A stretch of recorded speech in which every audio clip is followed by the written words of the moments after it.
Welcome to Jersey Matters. I'm Larry Mendte. We're in Teaneck, New Jersey, because this is the legislative headquarters for Senate Majority Leader Loretta Weinberg. She is in the thick of many issues in the state, including marijuana, minimum wage, and an investigation into how the Murphy administration handled allegations of rape in his campaign and in his administration.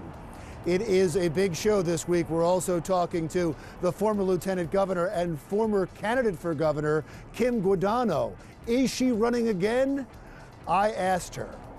But we begin in Trenton, New Jersey, and we're going to go to the second day of hearings into those allegations of rape.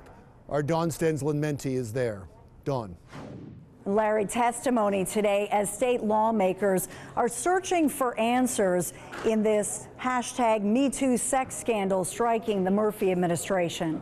Yeah, I mean, there are times where I wished I had told the governor. Governor Murphy's chief of staff, Pete Camerano, testifying before this special legislative oversight committee. Lawmakers want to know why an accused rapist was hired by Governor Phil Murphy despite knowledge by Murphy's inner circle. Also testifying, Justin Braz, Murphy's deputy chief of staff for legislative affairs. Braz says his longtime friend, Katie Brennan, told him that Murphy staffer Albert Alvarez sexually assaulted her back in April of 2017 after a campaign event, saying she confided in Braz within a day of that attack. Katie then told me that Al Alvarez sexually assaulted her the day before. I was shocked and horrified, and I felt devastated for my friend.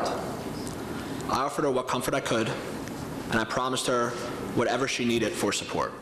Braz says when Brennan asked him to tell other top staffers, he did so immediately, but was never interviewed by the Hudson County Prosecutor's Office, a revelation that surprised senators like Majority Leader Loretta Weinberg. A new county prosecutor has now taken over that criminal investigation, which continues.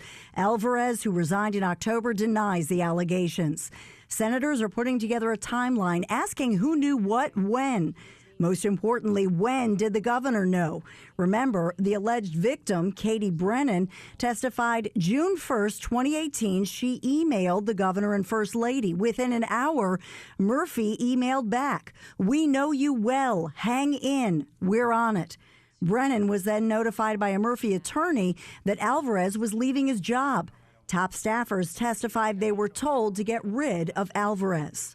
He told me that something had happened during the campaign that he didn't really go into with me, but that I had to go back and tell Mr. Alvarez that he should step back from government, that if whatever it was came to the fore, that it would not be a good situation and it could embarrass the governor, and therefore that if he looked for another job, this problem wouldn't hit the fore and everything would be fine. But former SDA CEO Charlie McKenna says he was never told to actually fire Alvarez. The same goes for Camerano, who also claims he never actually told the governor. To the best of my knowledge, no one ever told the governor. When the governor and first lady were informed what Ms. Brennan said she had suffered through, I was present. That was on October 2nd, 2018, immediately after the Wall Street Journal's inquiry. They were both blindsided and completely shocked.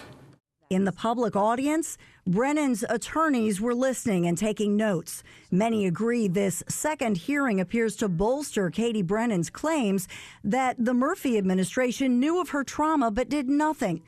The governor has repeatedly denied he knew Katie was sexually assaulted.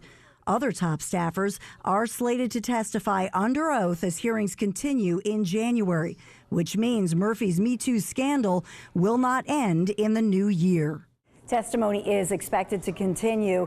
We do know that Albert Alvarez, the man accused of raping Katie Brennan, has declined through his attorney to appear here before the committee, which does have subpoena power. Reporting for Jersey Matters, Dawn Stensland-Mendte.